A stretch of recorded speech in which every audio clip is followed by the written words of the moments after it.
Hey guys, this week we wanted to talk about some board game adjacent stuff, and it's painting this time around. So I got into painting when I wanted to do more board game hobby stuff than just playing the games. And so I think I brought up that I might like starting to try to paint some minis, and about a decade ago I got 2 paint kits from Reaper as a birthday present, and that sort of kicked it off. So we asked some of the other Boardvengers to sort of walk through if they paint and what their paint setups are like and how painting has sort of like combined into their board game hobby. And I'm going to do the same today. So I'm going to talk about all this, a lot of my painting background, show some of the stuff I've painted, and maybe talk about some of the tools, some of the paints and stuff that I like to do and how I include painting in my board game hobby. My favorite thing that I painted is probably the Iron Man mini that I painted for the Instagram contest that we did last year. So everybody painted the base set for Marvel United, and that was quite the learning experience. So normally I've just kind of been painting for fun, for relaxing, for learning or whatever, and to be in a competitive setting trying to actually paint something that's going to look good in a picture, which surprisingly is very hard to do when you're taking pictures with cell phone cameras, which like to add a lot of After Effects and stuff. So painting, taking pictures, painting, taking pictures, and then trying some new things. I mean, these were comic book characters, so I tried to do more of a highlight, low light style instead of the classic, like, let's think of like the classic Games Workshop of base coat, shade, highlight. It was more of start dark and paint up to the highlights, and there really was not a wash or a shading to try to get more of like a comic booky feel. And that was so new to me, and I feel like Iron Man was the first time that I was like, I'm just gonna try something, and it worked out, and I was like so happy with that.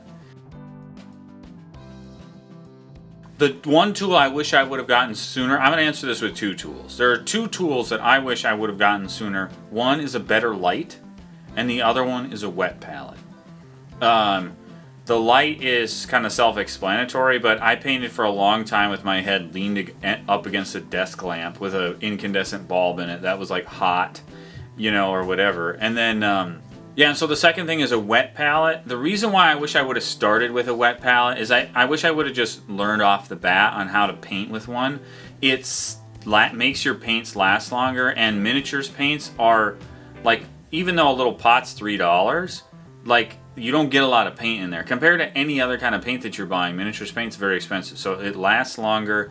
It also doesn't dry out, and you can cover it and come back later if you're painting, like, let's say later that day or the next day, and you can continue to use the same paint. So you don't have to sort of like write down your mixtures and combinations and try to remember, because a lot of times the paint's like already on the palette, or if you want to go like to the next highlight color or go up, your base color is already sitting there. So I wish I would have just started with a wet palette right off the bat. Well, like, I have so much like half-finished projects. It's funny, like the painting next is always what gets. I think a lot of people who like to paint minis fall victim to this. I have a mini that I bought just to paint. It's not even part of a game. I just thought it was cool looking. It's this like little cat guy. I would love to paint some more Starcadia Quest stuff. There's so much Marvel United, and I had a lot of fun doing the contest. I think I want to keep painting Marvel United, and then Super Fantasy Brawl, because those are such big, cool minis. Like, I essentially kickstarted that to paint them, and it's like the perfect opportunity to sort of, I don't know, try some new stuff. Paint them. You could paint each one in a different style or something, and then try it out that way. Especially because the theme of that game is that it's heroes pulled from time, so you could have them all look kind of different. I do consider myself pretty lucky. I have an entire space downstairs for my paint setup, even though my painting is kind of like on and off. Sometimes I'm like super on it and painting all the time, and I love having this space. And so I definitely am lucky that way. Of course, my desk is covered in half-finished projects, and I have these kind of containers up here are also all filled with half-finished projects. It's sort of like I get an idea and I jump to one thing and jump to the next and jump to the next. Maybe I need to get better at actually finish my painting.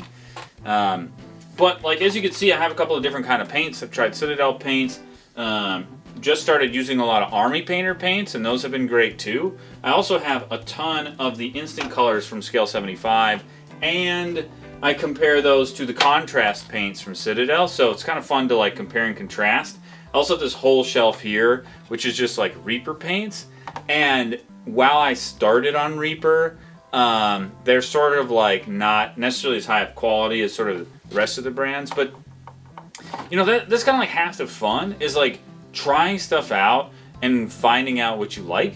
Like I would love to try the next brand and the next, and like it kind of continue to explore what some of the different paints are good at different things. All right, that's my painting setup. Let's go see how some of the other Boardvengers have had painting rolled into their board game hobby. Let's go ahead and go through some of the essential items that you're probably going to need. Most of these things can be replaced or can be worked around in some way if you want, but these are kind of what I would consider the minimum essentials for if you're at all serious about painting, what you'll probably need.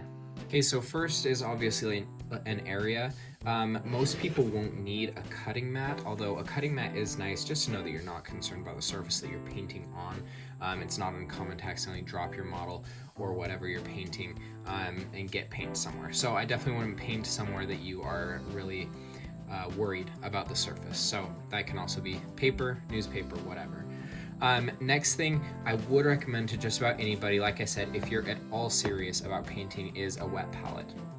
Now, all a wet palette is it's a container with a sponge in the bottom and then these pieces of cooking parchment cut to the size of the container, and there's actually a sponge underneath this, and it just keeps your palette wet. You can keep adding water to keep it wet. It will preserve your paint for a lot longer, and I think it's well worth the investment, especially because paint is the most expensive part of this hobby. You can see I got it way too wet here, so my paint ran. You'll figure that out. But anyway, this wet palette is from the Army Painter. It also has a place for brushes in the top, and then an elastic band for if you're traveling, and also just to make sure it's sealed good and tight. Next, let's talk about brushes. Brushes, I have 4 here. 2 of them are duplicates. That is called the Regiment brush. The Regiment brush is basically your everyday brush. This is the one brush that I would say is probably an essential. Not this one specifically, but what it is it's just a middle of the road brush. It's not super fine, it's not super thick. This is what you'll do most of your stuff with, and you actually can achieve decent detail with this, especially if it's new. And then you have an Insane Detail brush. That's literally Army Painter's Insane Detail brush. It just goes really, really thin. This one I actually need to replace. It's fraying a bit at the tip. This is really just for your really fine details. And then the other one that I have is a dry brush. Now this dry brush is the one that I would not purchase. Dry brushes can be any old brush. You can see here I have this just old, I think I've had this since high school when I did a painting class, and it's really rough. And what you want is just something that's frayed. It can take a lot of paint, and really it's for getting dry brushing on there, which maybe somebody in this video will explain dry brushing. If not, reach out and we'll explain dry brushing more. So this is the essential. You have to have some kind of just medium-sized brush that's good at putting down a lot of paint, and then it can also achieve relatively good detail. Next, I would get an Insane Detail brush that's just as small as you can get. This is for your really fine things like eyes and detail lines. Past that, obviously, I mean, there's a container for water. I hate mine, so I'm looking for a new one. I just got the cheapest thing I could on Amazon. It has places for brushes, but they're not really usable. Really, it's just a container for water. So that is, you can just use a cup as well as anything else. Let's talk really quick about the last piece. Well, I guess there's 2 other things. This is a holder. You've probably seen these before, but if you're brand new to painting, it's probably a little confusing what this is. It's basically to preserve your hands. if you're painting like this, you're using not only like a couple fingers, and it's going to be a very delicate hold that's really prone to dropping. And not only that, but our hands, no matter how steady they seem, have little micro movements. So if your hand is sitting here, each of your fingers is wiggling just a little bit, and then you have your brush that's also wiggling a little bit, and you're just not going to be able to have that much control. If you do this, your wrist is a lot more stable than each of your fingers. The nerves are a lot less delicate, and so there's a lot less micro movement. So holding something like this gives you a lot more control, and then it also has these chamfered edges where you can kind of plant it on the table if you need even more stability. But this also can be worked around. If you have a small amount of putty, I've seen people just get like a wooden dowel or any kind of cylinder, and maybe like a bottle cap, and then stick the bottom of your mini with some putty to that object. Just anything that you can hold with wrist rather than fingers. You'll notice a huge difference if you try both. So that is, these are also relatively inexpensive. I 3D print them if you're interested in purchasing one. I've never sold them before because they're relatively easy to get, but if you need one, let me know. I could probably sell you one for $5 to $7. I don't know, haven't thought too much about it. Last thing is paints. There are 3 different paints that I'll talk about. Obviously, there's going to be a lot more. Each brand will have its own special versions and stuff like that. I recommend just getting a starter set from whatever you have access to. But the 3 different varieties, and Warpainter notates them by their cap color. You have just your basic paints, and I would recommend, although you can make just about any color with red, yellow, blue, black, and white, skin tone is going to be near impossible to get correct. And most colors that you want, you'll be able to mix with like a basic starter set. It will give you all the colors that are mixable. But skin tone is one that it's going to be really hard to replicate if you're mixing paints, unless you're a professional artist. Like here's a couple different flesh tones would go a long way, and I think most paints can be sold by flesh tone groups. Next is a strong tone. Really, it doesn't have to be strong tone, but any kind of tone. What these are, it says quick shade up here at the top. These are really watered down. It's washes that you can apply liberally to your painting in order to get a nice contrast between the crevices and the surfaces. So what this does is it kind of runs all over your piece, and it'll settle in the creases but not on the flat surfaces. So what you end up with is a really nice contrast. All of those scribe lines and stuff on your model will really pop and show up nicely.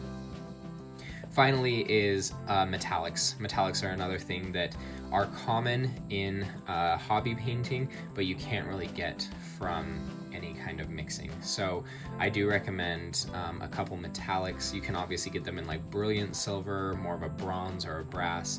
Like I said, a good starter set will have most of these things in them, but that's what I would mainly look for when you're searching for a starter set. Some kind of silver, because it's not, you can't really replicate it. Some good tones. One good tone is probably enough, although you can get them in like blue tone, purple tone. This one's a strong tone. You can get a light or a dark.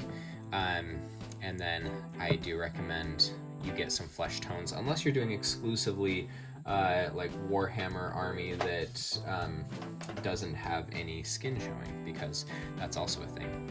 Thanks for joining me for a quick look into my studio. I'm the Board Game Critic, and those are kind of what I would consider the essentials if you're getting into painting and you're at all serious about it. I think you do need a lot of those things. It's really not that expensive as far as hobbies go. Once you start adding it all up, it may seem like a lot, but most of these things will last you a very, very long time. So there are a few things that I find more rewarding than painting miniatures. It's so relaxing, great for my mental health, and it's fun. So until next time. Hello gamers, it is Professor Meg, and this is my painting space. So this is an area that you don't usually see me film in. My desk is right here, this is where my computer is in my office, but this second desk has all of my paints, and my paintbrushes, my wet palette, and my little works in progress. This fun little tray over here has some guys that are, we're still working on them. They're not quite done yet. But I figured I'm still pretty new to the painting space, and I don't know if my setup is that interesting. Definitely let me know. But when I was asked about this video, I thought what might be more fun is to know my mistakes as a beginner painter. So I'm someone that I love crafting, and I used to use acrylic paints all the time for painting and things like that. So when I started painting miniatures, that's what I used. I assumed I could use the same craft paint that I use for everything. Everyone cringe right now. So I have my first 3 minis that I ever painted, and they are from Mason Mystics, which is a great game by Plaid Hat Games. And these are the guys that I painted. I'll put some shots up now, maybe like right here. But they came out okay. Honestly, my Archer came out pretty beautiful, but I think I did retouch her. But don't use acrylic paints. I think if I can help anyone on their mini painting journey, use paints that are meant for miniatures. I highly recommend it. These gunked up my minis. It made them very tacky and very hard to layer on other colors. Acrylic paints were great for mixing colors. That part was really easy. But they applied terribly, and if I could go back and redo it, I totally would. They just look really mucky. You lose a lot of the detail because that acrylic paint is falling into all of those little crevices and just kind of gunking and filling it up instead of just smoothly coating it with a layer of paint. So don't do what I did. That is my lesson for you all. Don't use acrylic paints on your minis. They still came out okay. They're still usable. If you are keeping a game from getting to the table because the minis are just so plain, and that's all you have, and you want to slap acrylic paint on it, like maybe use craft paint if that's your last resort and you really want to, but just know it'll probably ruin your minis and make you want to buy a whole new board game. So I'll just show you 2 because I am a little proud. Here's one that I've finished with the paints that I'm supposed to have. So this one was done with all Army Painter paints. I'll do images of him up because I don't think it'll show so well, but he came out beautiful, and I'm very afraid to fight this guy in Stuffed Fables. He is one of the bad guys and looks pretty tough with a cleaver, but the cleaver came out beautiful. Just look. So nice. So that's my advice to you guys. If you have any other advice, definitely let me know. I would love to hear some. Alright, thanks guys for sharing your stuff, and thanks everybody for tuning in and watching this Boardvengers video and letting us sort of like geek out about our paint stuff. We'd love to show you, so if you want to see more Boardvengers content, stick around, like, subscribe, all that fun stuff, and we'll see you next time.